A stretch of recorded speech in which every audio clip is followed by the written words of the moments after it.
Greetings and salutations to all you folks out there. Welcome to the final of the Three Musketeers tournament, this time on a much more familiar map, the Bermuda Locket. We'll talk about it in just a second, but let me show you these teams, the same exact ones that we had in the last round. Zlo is going Cybern, Robogear is UEF, and that must mean that Blinchick is over here on the right-hand side as Seraphim. Actually, these guys are picking up the same factions even that they had before. Blowdeer is UEF on the south. We've got Heaven as his customary Aeon, and Cybern for Taquito. Put this over here. I love his naming mod. I sincerely do. It is so appropriate and has so many different reactions. I want this thing on my commander.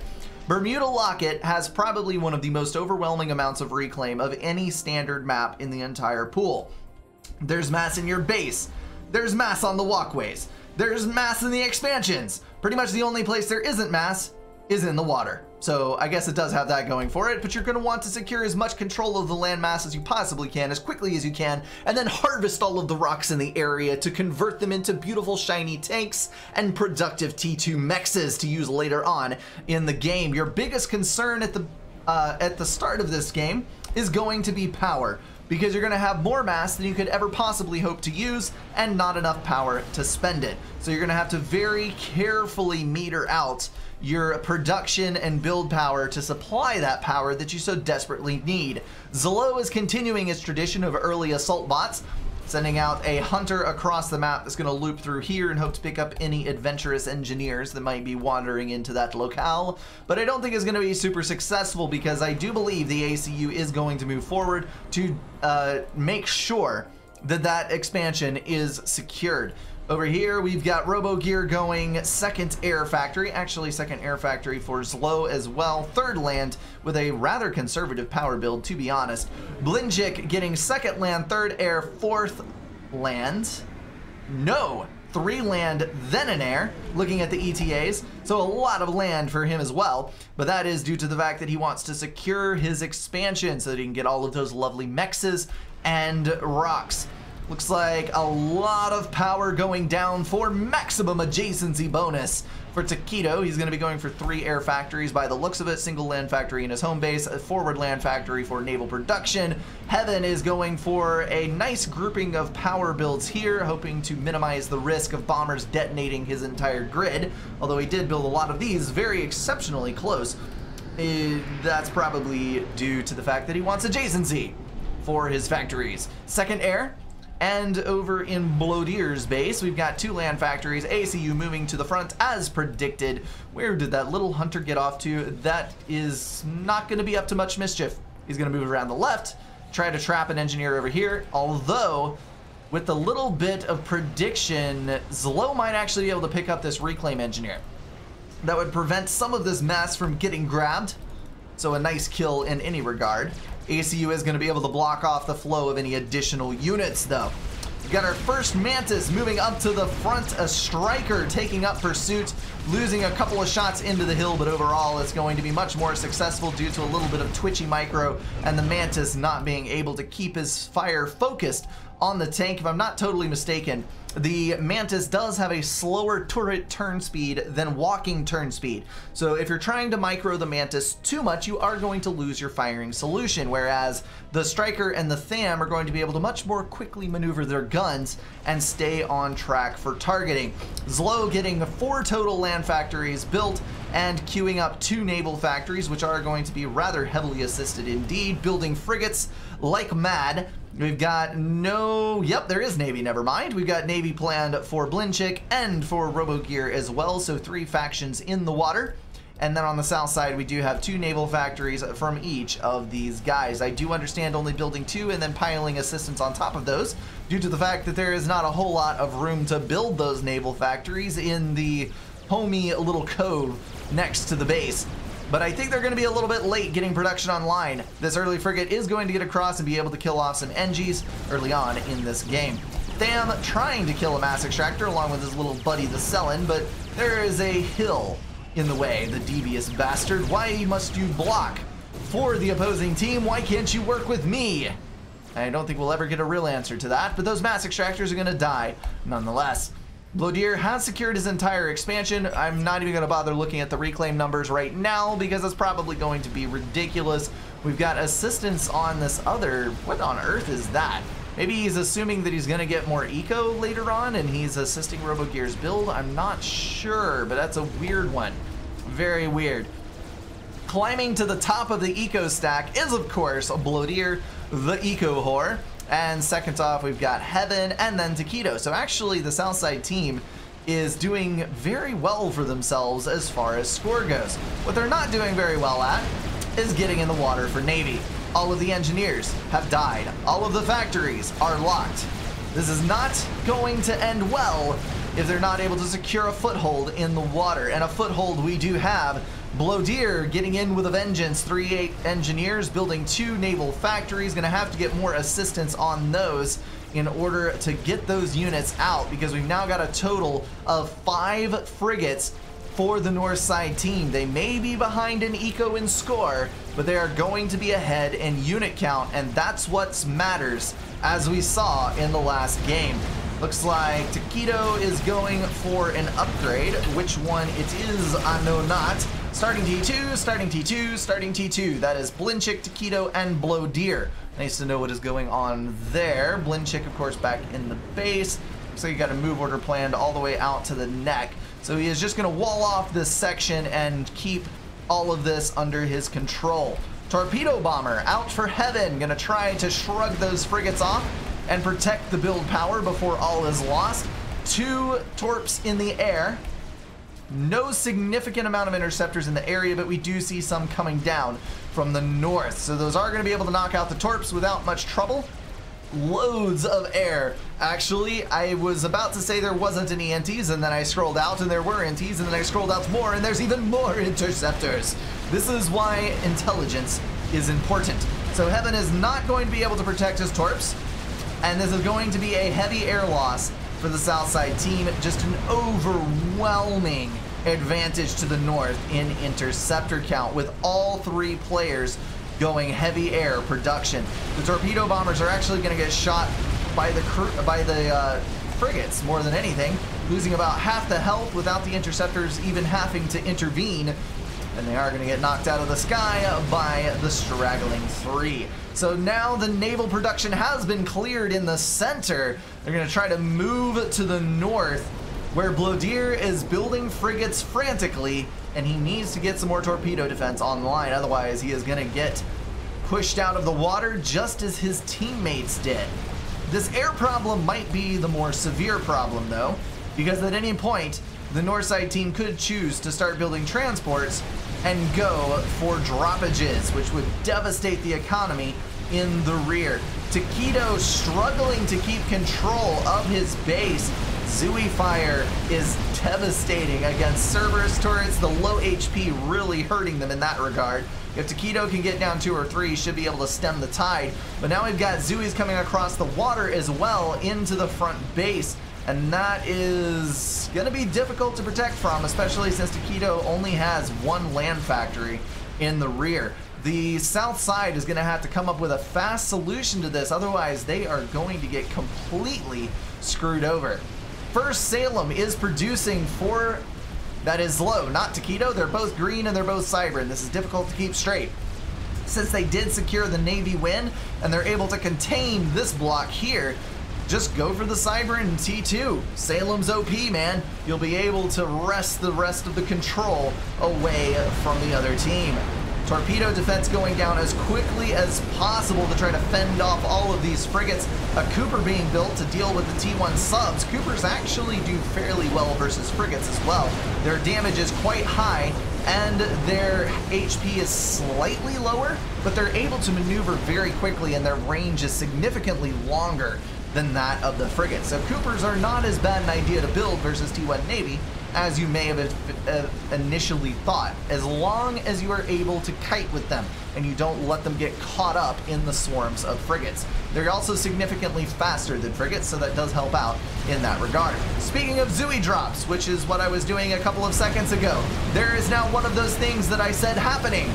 Blinchick is going to get off the drop. Swiftwind's picking off the transport immediately after it lands. They're going to try to go for some of these mass extractors, but there's only T1. It's not going to be that hard of a blow, although should it move southward, there are a couple of T2 mass extractors over here, but that appears to have been forgotten about in the frantic micro on the rest of the map.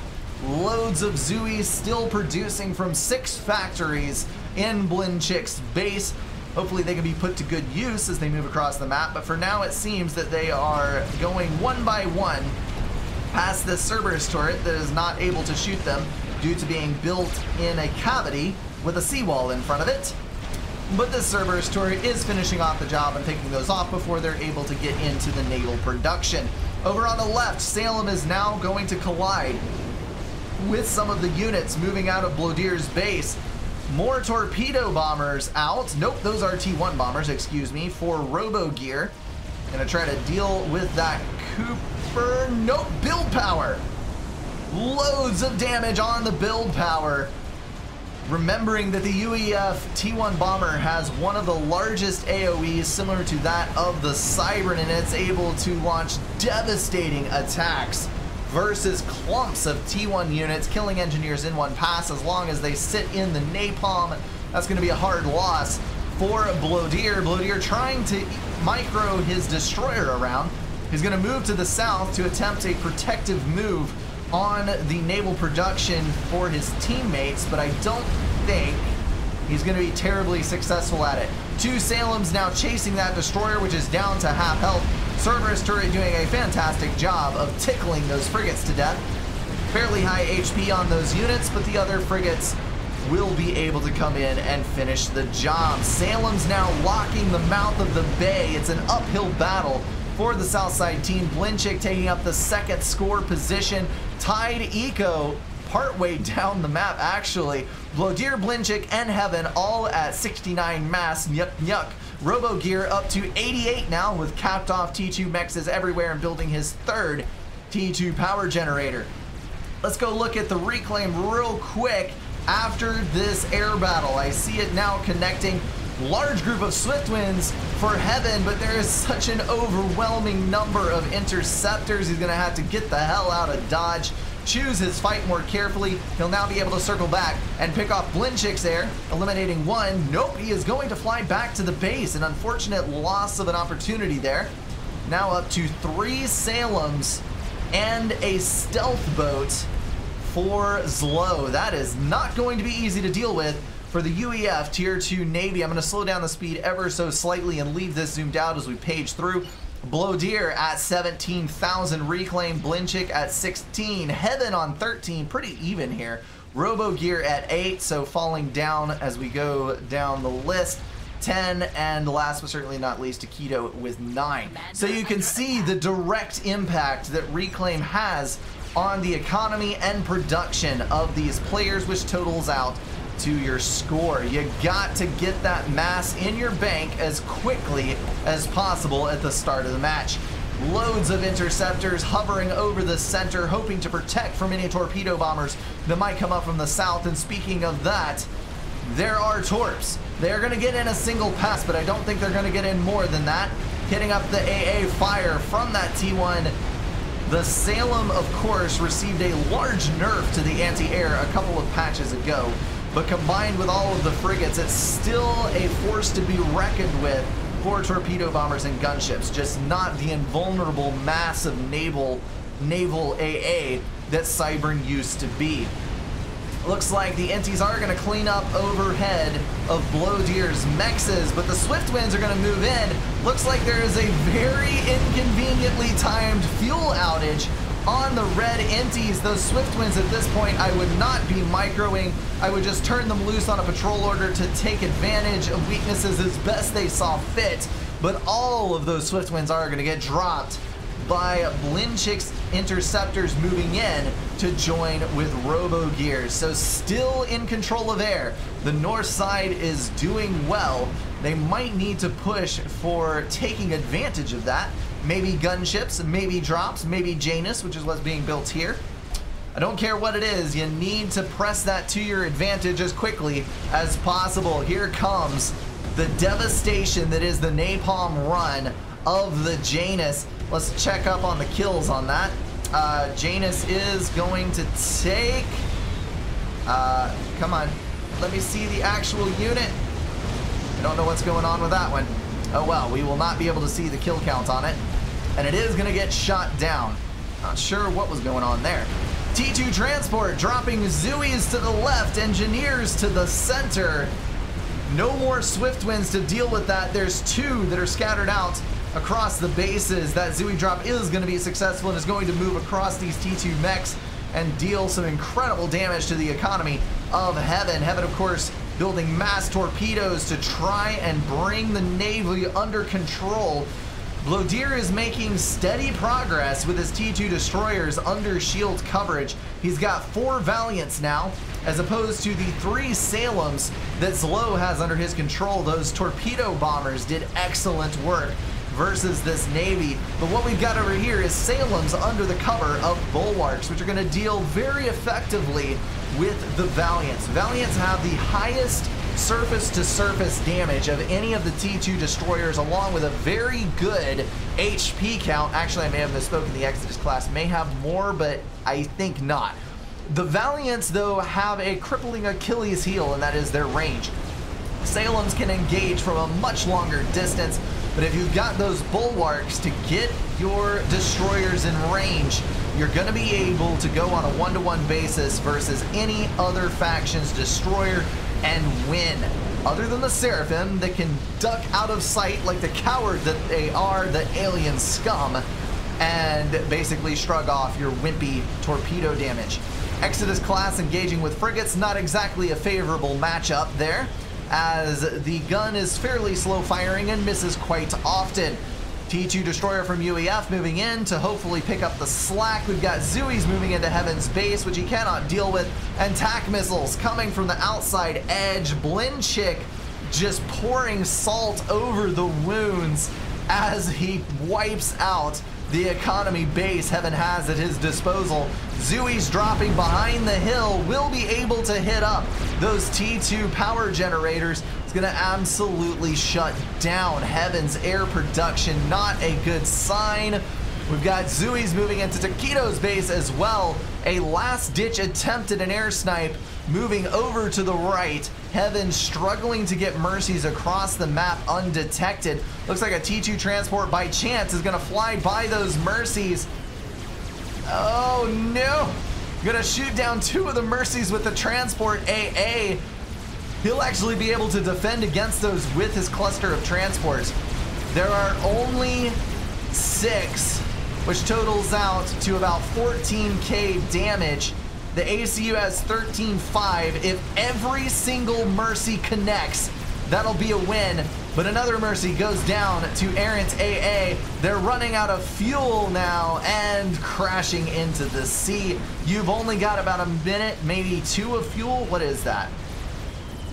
36 seconds of fuel remaining. So 2 minutes-ish of fuel on those things. And once they run out of fuel, they fall down and die. They do not regenerate. So that is a bad thing to have happen to your potential air snipe.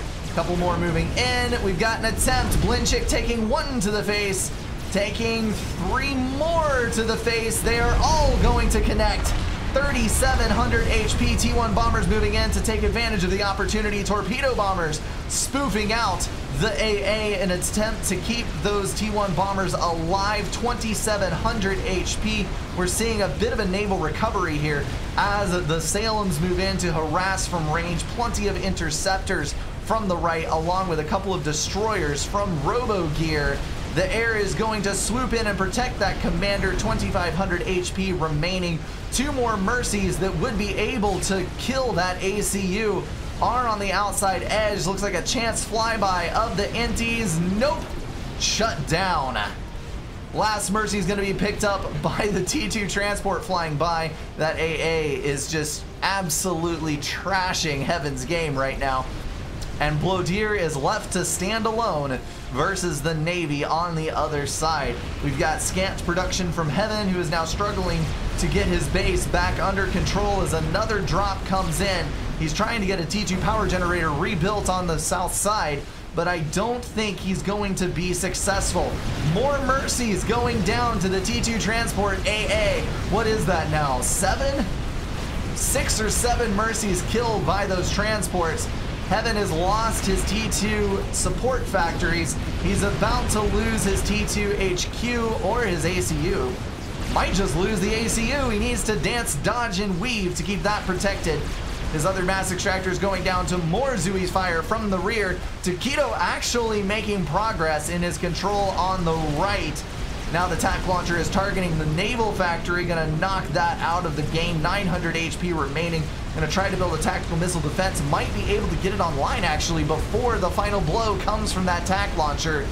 Yes, he will be able to get it built. Nicely done there. Focus fire the T2 HQ. That is the most valuable thing in this base at this point. You need to get that shut down.